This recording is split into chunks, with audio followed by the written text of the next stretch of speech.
Olá, meu amigo, olá, minha amiga, como vai você? Estamos aqui novamente nessa nossa parceria com a revista RPPS do Brasil para esclarecer mais uma dúvida que surgiu sobre alguma questão relacionada ao regime próprio de previdência. Vamos lá, vem comigo. Alguns servidores públicos no município foram aprovados em concurso em 2000 e foram contratados como temporário, ou seja, regime seletista, de 2000 a 2006, e as suas contribuições foram encaminhadas para o regime geral. Acontece que em 2006 se tentou regularizar essa situação. E para regularizar essa situação, o que foi feito? Foi feita uma nomeação com efeitos retroativos a 2000, sem qualquer menção a recolhimentos previdenciários, a obrigações previdenciárias. E aí vêm as perguntas. Atualmente, alguns servidores estão pedindo o quê? Para averbar o tempo de regime geral junto ao Instituto. Isso é possível? O Instituto, ou melhor, o município, tem que requerer a devolução dos pagamentos feitos indevidamente, né? A repetição de indébito? Outra pergunta, o município tem que pagar para o Instituto de Previdência aquilo que recolheu para o INSS indevidamente, ante os efeitos retroativos, né? E, por último, o Instituto pode aceitar a averbação desse tempo? Caso positiva, como é que fica a situação de quem recebeu acima do teto do INSS? Vamos lá.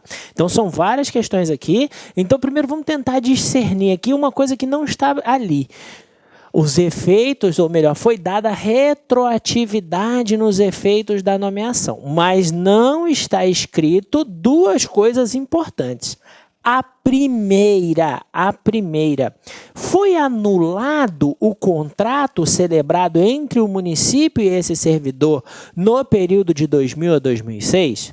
A segunda, esta retroatividade implicou em recebimento de remunerações retroativas?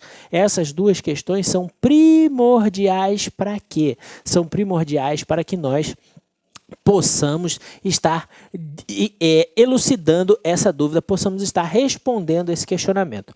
Vamos lá, vamos partir do pressuposto que não houve a anulação dos contratos, porque é o que nos parece que aconteceu. Se não houve a anulação, nós não podemos considerar eles nulos em razão da retroação da nomeação. Não podemos, por quê? Porque não existe nulidade presumida. Ainda que ela seja absoluta, é preciso que ela seja declarada. Ou seja, se não foi declarada, aquele contrato vale, as contribuições são devidas ou deveriam realmente ter sido recolhidas para o regime geral. Outra questão importante.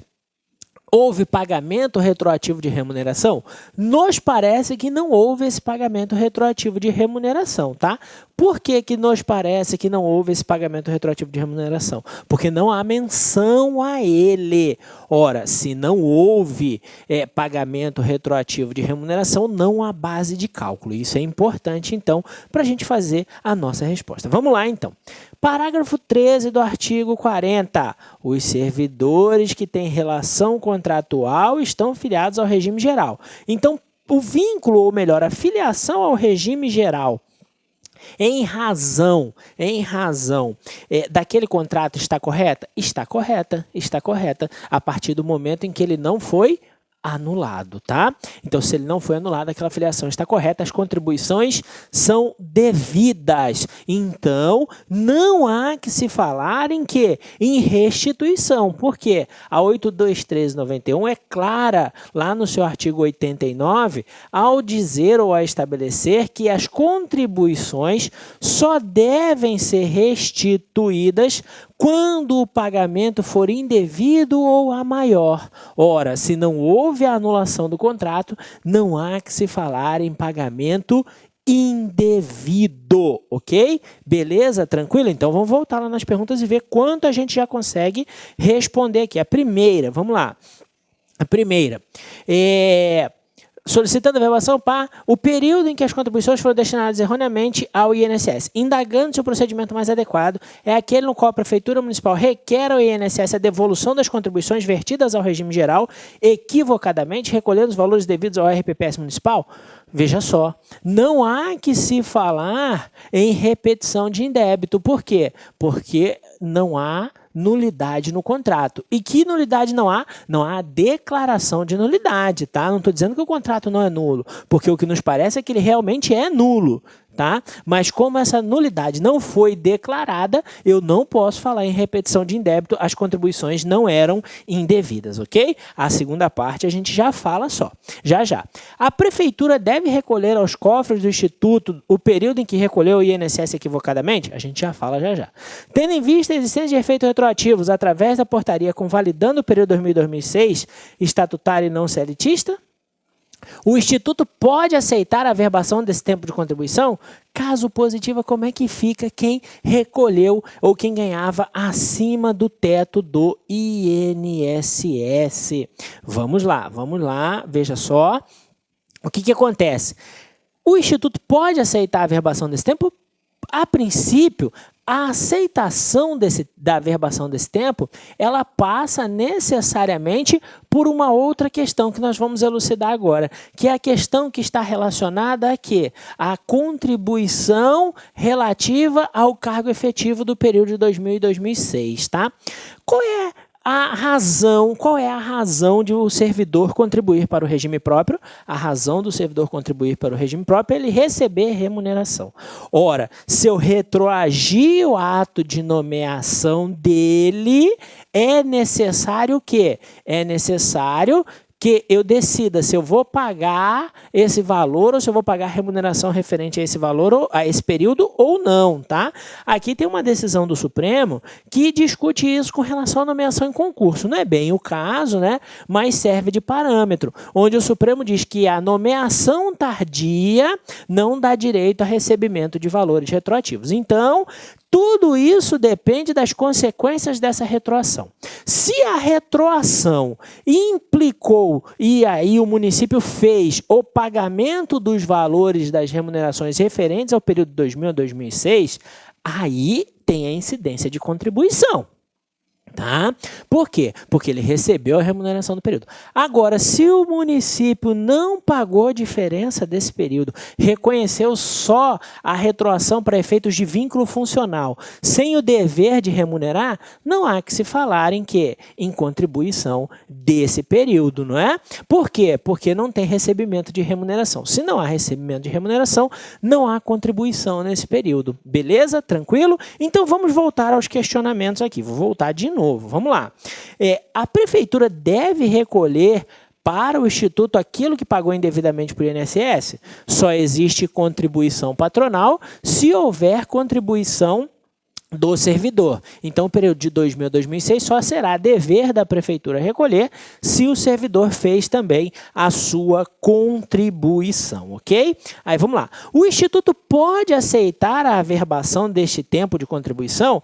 Ora, se o contrato não é nulo, se não houve pagamento retroativo, ele deve aceitar essa averbação, porque não há tempo concomitante, já que não há que se falar de tempo de contribuição junto ao regime próprio de 2000 a 2006, tá bom?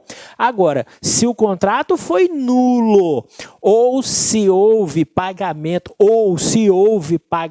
retroativo, não dá para aceitar, porque aí é tempo concomitante, tá? É tempo concomitante, na verdade, do primeiro caso não é nem tempo concomitante, é um tempo de contribuição que não deveria existir, ok? Beleza? Tá, e o pessoal que tinha remuneração acima do teto do INSS, que recebia mais do que o teto do INSS, como é que fica essa situação? Ora, se o pessoal entrou em 2000, existe a possibilidade deles se aposentarem, tomando por base as regras de hoje, com base no artigo 6º da emenda 41. E isso não vai fazer diferença para efeitos de concessão do benefício, a partir do momento em que esse artigo autoriza a aposentadoria com a última remuneração. Isso vai fazer diferença se eles forem se utilizar da média das contribuições. Mas, ora, se eles estão averbando essa, vamos dizer assim, essa contribuição desse período, a averbação tem que considerar os valores devidos ao INSS. Por quê? Volto a dizer, nós não entendemos nulo o contrato temporário. Nós quem? O município, tá? Eu tenho bem claro que é nulo esse contrato temporário, tá? Agora, se o contrato não foi declarado dessa forma, as regras são as regras do regime geral, tá bom? Ok, meus amigos? Mais uma vez aqui convidar vocês para conhecer as nossas obras, tá aí nossas 4 obras na área previdenciária e também convidar vocês para acessar o nosso site previdenciadoservidor.com.br, onde você vai encontrar uma série de informações sobre regime próprio, principalmente a possibilidade de simular a aposentadoria de um servidor público, onde vai se indicar quais as regras a que ele faz jus e também os valores de proventos, ok? Vai lá, você vai gostar. No mais, agradecer, muito obrigado e até o próximo questionamento.